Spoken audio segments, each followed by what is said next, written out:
Students, welcome to stream classes. आज की video में आप लोग प्रश्न 3.4 का क्वेश्चन नंबर 2 पढ़ेंगे। क्वेश्चन नंबर 1 का वीडियो इससे पहले आपको भेज चुके हैं। अगर आप अभी तक आपने वो वीडियो नहीं देखा है तो हमारे चैनल पर जाकर के आप इसके पहले का वीडियो जरूर देखें। क्वेश्चन नंबर 2 में करा निम्न समस्याओं में रैखिक समीकरणों के युग्म बनाइए और उनके हल विलोपन विधि से ज्ञात कीजिए। यहाँ पर हमें कोई समीकरण नहीं दिया हुआ है। सबसे पहले तो हमें यहाँ पर समीकरण ढूंढना है। समीकरण कैसे बनेगा ये हमें देखना है और उन समीकरणों को बनाने के बाद में दोनों को हल करके हमें विलोपन विधि से जो भी अचर हम मानेंगे, जो भी चर पर चाहे x माने चाहे a माने या z माने, जो भी हमको मानेंगे उसका हमें मान ज्ञात करना है। तो अगर हम दूसरे के पहले क्वेश्चन की बात करें तो इसमें हमें दिया हुआ है यदि हम अंश में 1 जोड़ दें और हर में 1 घटा दें। अगर अंश और हर की बात आ रही है तो सबसे पहले हमें अंश और हर को मानना पड़ेगा। तो माना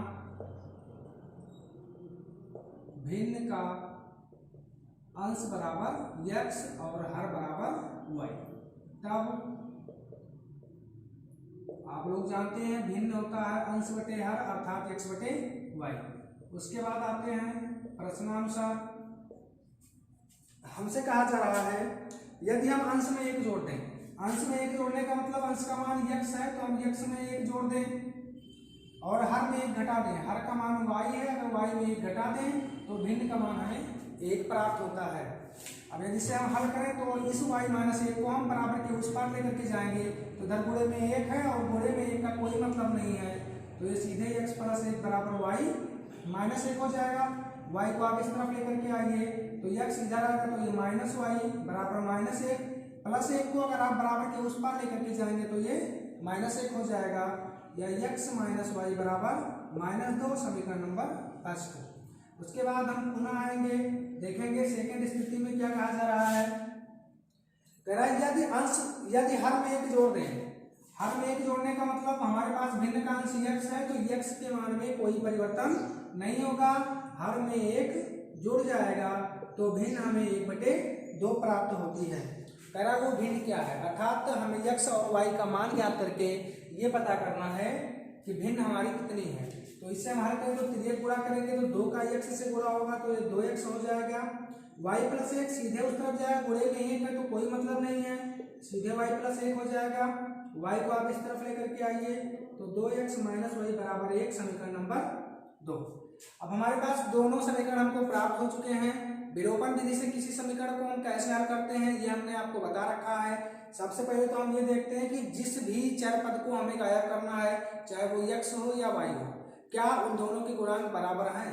तो यहाँ पर अगर देखा जाए तो यहाँ पर 2x है, यहाँ पर x है, यहाँ पर 2x है, x का गुणांक बराबर नहीं है, यहाँ पर y है और यहाँ पर भी y है। मतलब ये हुआ कि यहाँ पर दोनों में y का गुणांक बराबर है तो अगर हम चाहें तो y को गायब कर सकते हैं।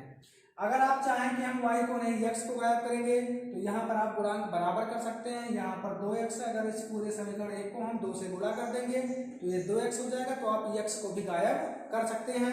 कहने का मतलब ये है कि यदि चर पदों के गुणांक बराबर नहीं है तो सबसे पहले हमें उस गुणांक को बराबर करना होता है। क्योंकि यहाँ पर ऑलरेडी हमको y का गुणांक बराबर दिया हुआ है तो हम गुणांक बराबर करें इसका कोई मतलब नहीं है। तो हम सीधे समीकरण 2 के नीचे लिखते हैं x माइनस वाई बराबर -2, ये समीकरण नंबर 1 हो गया। फिर इसके बाद हमें ये देखना है कि जिस चर पद को हम गायब करने की बात कर रहे हैं या जिस चर पद को हम गायब करने का प्रयास कर रहे हैं क्या दोनों के चिन्ह एक जैसे हैं या दोनों के चिन्ह अलग अलग हैं। उसमें हमने आपको कंडीशंस बताई थी।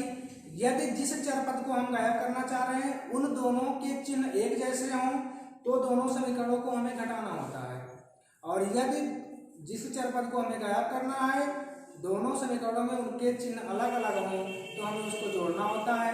यहाँ पर आप देखिए हम y को गायब करने का प्रयास कर रहे हैं, दोनों में y का जो मान है वो माइनस में ही है, -1 यहाँ भी -1 यहाँ भी, या यूं कहें कि दोनों में y का जो चिन्ह है वो माइनस माइनस है। तो जब एक जैसा चिन्ह होगा तो इन दोनों को हमें घटाना पड़ेगा और घटाने पर नीचे जो भी पद होगा उसका चिन्ह चेंज हो जाएगा। तो ये -y प्लस y कट जाएगा, 2x माइनस x हो जाएगा और ये 1 प्लस 2 3 हो जाएगा। उसके बाद x का मान आप चाहे समीकरण 1 में रखें या समीकरण 2 में रखें, वैसे हम समीकरण 1 में रख रहे हैं। अगर x का मान समीकरण 1 में रखा जाए तो समीकरण 1 हमारे पास है x माइनस वाई बराबर -2, x का मान हमारे पास 3 आया है तो 3 माइनस वाई बराबर -2 या माइनस वाई बराबर ये -2। जब हम +3 को बराबर के उस पार लेकर के जाएंगे तो ये -3 हो जाएगा, या माइनस वाई बराबर -5 माइनस और माइनस प्लस और वाई बराबर 5। तब जो भिन्न हमें प्राप्त होगी वो x बटे वाई हमारे पास था और x का मान 5 आया है और y का मान x का मान 3 आया है और y का मान 5 आया है। अब आप चाहें तो अपने उत्तर की जांच कर सकते हैं। पहले कंडीशन में हमें यह दिया हुआ है कि यदि हम अंश में 1 जोड़ दें तो अगर आप अंश में 1 जोड़ेंगे तो 3 और 1 4, हर में 1 घटा दें तो 5 माइनस 1 4, मतलब ऊपर भी 4 और नीचे भी 4 दोनों कट करके 1 आएंगे। और यही हमें दिया हुआ था कि यदि हम अंश में 1 जोड़ दें और हर में 1 घटा दें तो भिन्न का मान 1 हो जाता है। या आप चाहें तो समीकरण 2 से भी आप मान ज्ञात कर सकते हैं। x के मान में कोई परिवर्तन नहीं हुआ और y के मान में 1 जोड़ा जा रहा है तो 3 जब y अर्थात 5 में 1 जोड़ेंगे तो 6 हो जाएगा और 3 का नम 3 और 3 दूनी 6, मतलब यहाँ से हमें 1/2 प्राप्त होगा। तो इस तरीके से आप अपने उत्तर की जांच कर सकते हैं। इसके बाद फिर हम चलते हैं सेशन नंबर पे। इसमें हमें दिया हुआ है कह रहा 5 वर्ष पूर्व नूरी की आयु सोनू की आयु की 3 गुनी थी। जब भी आयु का प्रश्न आपको मिलेगा तो उसमें आपको ध्यान ये देना कि हम जब भी किसी की आयु मानेंगे तो उसकी हम वर्तमान आयु ही मानेंगे। तो इसमें नूरी और सोनू की बात हो रही है तो माना नूरी की वर्तमान आयु बराबर x वर्ष तथा सोनू की वर्तमान आयु बराबर y वर्ष। अब अगर हम देखें प्रश्नानुसार हमें क्या कहा जा रहा है तो इसमें कहा जा रहा है कि 5 वर्ष पूर्व अगर आज नूरी की आयु x वर्ष है तो 5 वर्ष पूर्व नूरी की आयु x माइनस 5 वर्ष रही होगी। आज जो भी है उसमें से 5 माइनस कर देंगे। और 5 वर्ष पूर्व सोनू की आयु y माइनस 5 रही होगी। अब कह रहा 5 वर्ष पूर्व नूरी की आयु सोनू की आयु के 3 गुने थी। नूरी की आयु सोनू की आयु के 3 गुने थी। तो यदि हम सोनू की आयु को 3 से गुणा कर दें तो ये दोनों बराबर हो जाएंगे और ये हो जाएगा x माइनस 5 बराबर 3 गुणे वाई 3y और माइनस 3 बचे 15। आप चर को एक तरफ कर लीजिए, अचर को एक तरफ करिए तो उसके लिए x इधर आएगा तो ये माइनस 3y बराबर माइनस 15 और जब माइनस 5 बराबर के उस पार जाएगा तो प्लस 5 या x माइनस 3y बराबर माइनस 10। ये समीकरण नंबर फर्स्ट हो गया। फिर उसके बाद अगर हम पुनः देखें तो पुनः हमसे कहा जा रहा है 10 वर्ष पश्चात। 10 वर्ष पश्चात मतलब हमने वर्तमान आयु आज मानी है x वर्ष है तो 10 वर्ष पश्चात ये x प्लस 10 वर्ष का होगा। तो नूरी की आयु x प्लस 10 और सोनू की आयु y प्लस 10।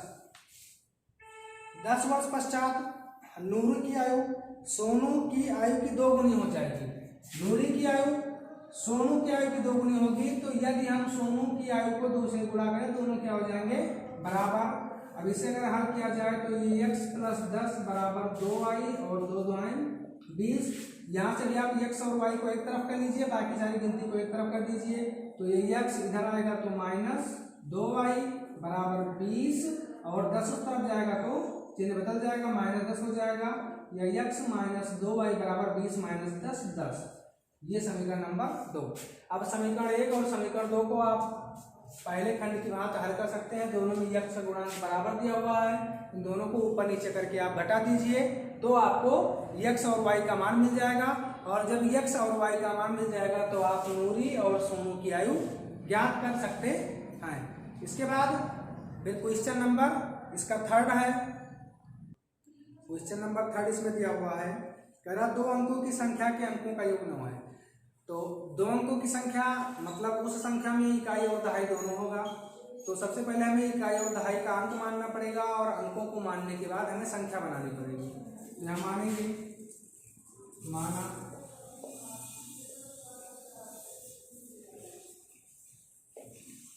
इकाई का अंक बराबर x और दहाई का अंक बराबर y। तब अगर संख्या हमें बनानी हो तो आप लोगों ने स्थानीय मान निकाला होगा, उसमें हम इकाई के अंक को 1 से गुणा करते हैं और दहाई के अंक को 10 से गुणा करते हैं। तो इकाई का अंक हमारे पास x है, इसको 1 से गुणा करेंगे और प्लस दहाई के अंक को 10 से गुणा करेंगे तो y गुणे 10, ये हो जाएगा 10 गुणे y 10y और x का नाम x। ये हमारे पास संख्या आ गई। अब हम देखेंगे प्रश्नानुसार हमसे क्या कहा जा रहा है। तो इसमें कह रहा है कि दो अंकों की संख्या के अंकों का योग 9 है। दो अंकों की संख्या के अंकों अर्थात इकाई के अंक और दहाई के अंक का जो योग आएगा वो 9 आएगा। तो इकाई का अंक x और दहाई का अंक y है, अगर हम इन दोनों को जोड़े तो हमें 9 मिलेगा। ये हमारे पास समीकरण नंबर फर्स्ट हो गया। फिर उसके बाद कह रहा है इस संख्या का 9 गुना। तो यहाँ आएंगे पुनः इस संख्या अर्थात जो संख्या हमने ज्ञात की है 10y प्लस x, इसका 9 गुना अंकों को पलटने से बनी संख्या। अंकों को पलटना अर्थात जहाँ इकाई का अंक था वहाँ दहाई का अंक हो जाएगा और जहाँ दहाई का अंक था वहाँ पर इकाई का अंक हो जाएगा। तो ये 10y प्लस x था, इसे हम 10x प्लस y लिखेंगे अर्थात x को हटा करके हमने y किया है और y को हटा करके हमने x किया है। संख्या अपने आप पलट जाएगी। कह संख्या के अंकों को पलटने से बनी संख्या का 2 गुना है। तो यदि इसको हम 2 से गुणा करें दोनों क्या हो जाएंगे बराबर। एक बार फिर से सुनिए, कह रहा है इस संख्या का 9 गुना संख्या के अंकों को पलटने से बनी संख्या का 2 गुना है। अर्थात ये संख्या जब हम संख्या के अंकों को पलटेंगे तो जो संख्या हमें प्राप्त होगी उसका ये 2 गुना रहेगा। तो नई संख्या को अगर हम 2 से गुणा करें दोनों क्या हो जाएंगे बराबर। अब इसे अगर हल किया जाए तो 10 गुणे 9 90y और 10 गुणे x 10x बराबर 2 गुणे 10 20x और 2 गुणे y 2y। इस सबको आप इस तरफ लेकर के आइए तो ये 10x लिखा हुआ है, इधर आएगा तो ये माइनस 20x, ये प्लस 90y, इधर आएगा तो माइनस 2y बराबर 0। 10x माइनस 20x तो minus 10x plus 90y minus 2y, तो ये हो जाएगा प्लस 88y बराबर 0। एक बार फिर से देखिए, इसमें हमसे जो सेकंड नंबर प्रश्नानुसार हमें दिया हुआ था सेकंड पार्ट, उसमें कह रहा था कि संख्या के अंकों को पलटने से बनी संख्या का 2 गुना है। मतलब जो संख्या पहले हमको दी थी उसका 9 गुना संख्या के अंकों को पलटने से अर्थात x को हटा करके हम y लिखेंगे और y को हटा करके हम x लिखेंगे। तो संख्या के अंकों को पलटने के बाद जो संख्या नहीं बनेगी उसका ये संख्या 2 गुना रहेगी। तो अगर हम नई संख्या को 2 से गुणा करें दोनों क्या हो जाएंगे बराबर। फिर इसे हमने गुणा किया तो 10 गुणे 9 90y और 9 गुणे x ये 9x हो जाएगा और 2 गुणे 10 20x और 2 गुणे y 2y। इस पूरे को इस तरफ लेकर के आए तो ये 9x लिखा हुआ था,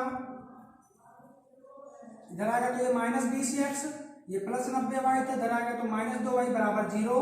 9x माइनस 20x ये माइनस 11x हो जाएगा और 90y माइनस 2y तो प्लस 88y बराबर 0। यदि इस पूरे समीकरण को हम -11 से भाग करते हैं तो -11 से -11 कट जाएगा, x बचेगा और -11 से भाग करने पर प्लस का चिन्ह माइनस हो जाएगा और 11 × 88y बराबर 0। ये समीकरण नंबर 2 हो गया। अब हमें इन दोनों को हल करना है तो समीकरण 1 को आप इसके नीचे लिखिए x प्लस y बराबर 9, ये समीकरण नंबर फर्स्ट। यहाँ पर आप देखिए x का और यहाँ भी x का दोनों का गुणांक बराबर है, दोनों के चिन्ह एक जैसे हैं तो इन्हें घटा करके आप x का मान ज्ञात कर सकते हैं और फिर उस मान को आप समीकरण नंबर 1 में या समीकरण नंबर 2 में रखेंगे तो आपको y का मान मिल जाएगा। उसी x और y के मान को आपको यहाँ पर रख देना तो आपको संख्या मिल जाएगी। फिर इसके बाद आपको क्वेश्चन नंबर 4 देखिए, इसमें हमें दिया हुआ कह रहा मेरा रुपया 2000 निकालने के लिए एक बैंक गई, उसने खजांची से 50 रुपए तथा 100 रुपए के नोट देने के लिए कहा। मीना ने कुल 25 नोट प्राप्त किए। ज्ञात कीजिए कि उसने रुपया 50 और रुपया 100 के कितने कितने नोट प्राप्त किए। तो यहाँ पर हम मानेंगे, माना 50 के नोट की संख्या बराबर x और 100 के नोट की संख्या बराबर y। प्रश्नानुसार सबसे पहले तो उसमें दिया हुआ है कि मेरा 2000 रुपये निकालने के लिए बैंक गई और उसने खजांची से 50 और 100 रुपए का नोट मांगा। तो यदि हम 50 का नोट हमने x माना है तो इस 50 को x से गुणा कर दें तो 50x मिलेगा, और 100 का जो नोट उसे मिला उसे हमने y माना है तो 100 को अगर हम y से गुणा करें तो 100y हो जाएगा। और यदि हम इन दोनों को जोड़ें तो मेरा कुल रुपया उसने निकाला है 2000। तो टोटल ये 2000 के बराबर होना चाहिए। इसे हम चाहे तो 50 से भाग दे दें तो 50 से भाग देने पर 50 कट जाएगा, x बचेगा, और 50 दूना 100 और 50 चौका 200, 50 शून्य शून्य। ये समीकरण नंबर फर्स्ट हो गया। पुनः फिर वो कह रहा है कि मीरा ने कुल 25 नोट प्राप्त किए। कुल 25 नोट प्राप्त किए अर्थात x और y का जो योगफल आएगा वो आएगा 25। ये समीकरण नंबर सेकंड हो गया। यहाँ आप देखिए समीकरण 1 और 2 में दोनों में x का गुणांक बराबर है, दोनों के चिन्ह एक जैसे तो इन्हें घटा करके आप x का मान निकाल सकते हैं। और फिर x के मान को आप चाहे समीकरण नंबर 1 में रखिए या समीकरण नंबर 2 में रखिए तो आप y का मान निकाल सकते हैं। इसके बाद फिर हम चलते हैं इस चैप्टर के लास्ट क्वेश्चन पर। उसमें हमें दिया हुआ है किराए पर पुस्तकें देने वाले किसी पुस्तकालय का प्रथम 3 दिनों का एक नियत किराया है और उसके बाद प्रत्येक अतिरिक्त दिन का अलग किराया है। मतलब ये हुआ कि 3 दिन तक किसी एक किताब की जो आपको पेय राशि देनी होगी वो एक नियत रहेगी कि आपको 5 रुपया 10 रुपया ही देना है। लेकिन जैसे ही आप 3 दिन से ऊपर जाएंगे तो आपको प्रत्येक दिन का एक अलग किराया देना पड़ेगा। तो यहाँ पर 2 प्रकार का किराया है, पहला तो नियत और दूसरा अतिरिक्त। तो यहाँ मानेंगे माना नियत किराया बराबर x रुपया और अतिरिक्त किराया बराबर y रुपया।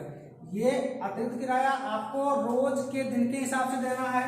तो यहाँ पर आप लिख सकते हैं प्रतिदिन अतिरिक्त किराया, अर्थात रोज का जो एक्स्ट्रा किराया लगेगा वो y रुपया है। उसके बाद हम आएंगे प्रश्नानुसार। सरिता ने 7 दिनों तक एक पुस्तक रखने के लिए 27 रुपये अदा किए।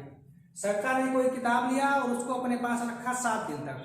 तो 7 दिन में जो पहला 3 दिन था उसका नियत किराया कितना है x रुपया, तो ये हो जाएगा x। अब 7 दिनों में 3 दिन का तो किराया हमने x रुपया ही नियत उसने दे रखा तो हमने नियत x मान लिया है। बचे कितने दिन 4 दिन।